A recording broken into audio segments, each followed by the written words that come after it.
Problemado sa pag-ibig, pamilya, o nahihirapang hanapin ang sarili? Huwag mag-atubili dahil may nakikinig sa'yo. Love Me, Kathy G. This love letter is from Sky. Dear Kathy G. Magandang tanghali po sa inyo, Kathy, at sa lahat ng inyong mga tagapakinig. Tawagin niyo na lang akong Sky, 22 years old, from Caloocan City. Kilala na mga kaibigan ko bilang unbothered queen, Kathy. Siguro dahil sa paraan ng pamumuhay ko, malaya, matapang at hindi basta nagpapakulong sa kung anong inaasahan ng ibang tao. Pero Kathy, sa likod ng pagiging unbothered, may mga bagay din pala na hindi ko kayang baliwalain. Simula nung nag-college ako, pinili kong umalis sa puder ng aking mga magulang. Hindi dahil hindi ko sila mahal, pero gusto kong patunayan sa sarili ko na kaya kong lumayo sa sarili or kaya kong tumayo sa sarili kong paa. Gusto kong maranasan kung papaano mabuhay nang ako lang ang nagdedesisyon, ako lang ang gagalaw at haharap sa mga consequences ng aking mga desisyon. Naging working student ako, Kathy, sa umaga at estudyante naman sa gabi. Nagtatrabaho para may pantusto sa aking sarili. Mahirap, oo, pero sa bawat pagod, may kapalit na saya. Yung pakiramdam na walang ibang may hawak ng buhay ko kundi ako lang. Doon ko rin nakilala ang mundo na akala ko ay para sa akin. Mundo ng barkada, gimmick at pansamantalang saya. Mga gabing puno ng tawanan, Kathy, alak at musika. Sa mga sandaling yun, pakiramdam ko, kumpleto ako. Wala akong boyfriend, walang iniintinding relasyon, kaya malaya akong gawin ang kahit anong gusto kong gawin. Pero habang tumatagal, napapansin ko rin, kahit napapaligiran ako ng maraming tao, may parte pa rin sa akin na pakiramdam ko mag-isa lang ako. Sa dami ng taong dumaan sa buhay ko, hindi lahat totoo. May mga magpapakilala na akala mo kaibigan, pero may kailangan lang pala. May mga nagpakita ng motibo na akala mo pagmamalasakit pero panandalian lang pala. Unti-unting nasanay akong huwag nang magtiwala ng buo. Hanggang isang gabi, Kathy, nagbago ang lahat. Galing ako sa isang bar mag-isa, umiinom, sinubukang takasan ng pagod at lungkot na hindi ko mapaliwanag.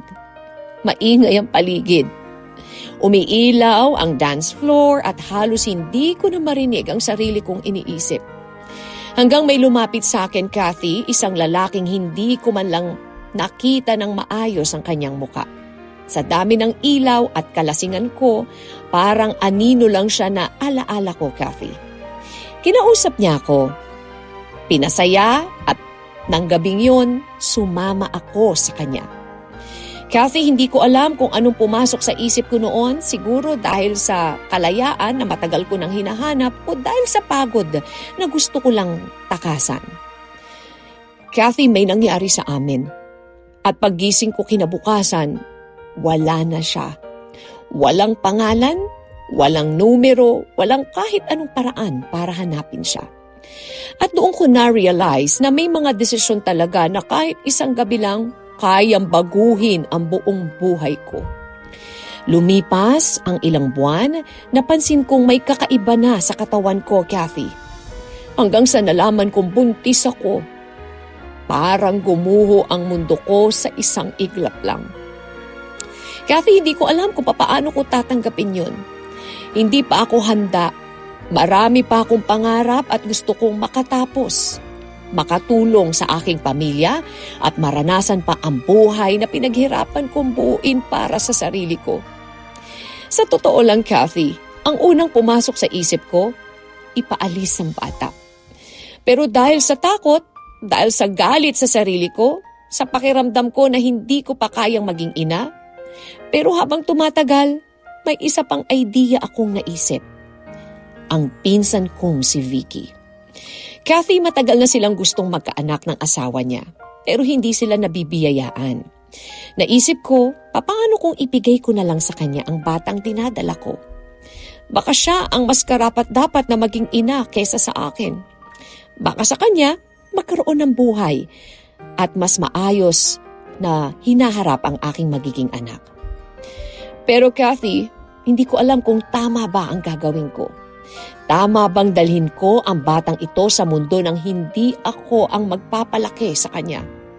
Tama bang ipasa ko ang responsibilidad sa aking pinsan? O mas tama bang huwag ko na siyang iluwal? Parang hindi na rin siya mahirapan sa mundong hindi ko pa kayang ihanda para sa kanya. Sa bawat gabi na mag-isa ko, Kathy, mas lalo akong nag-overthink.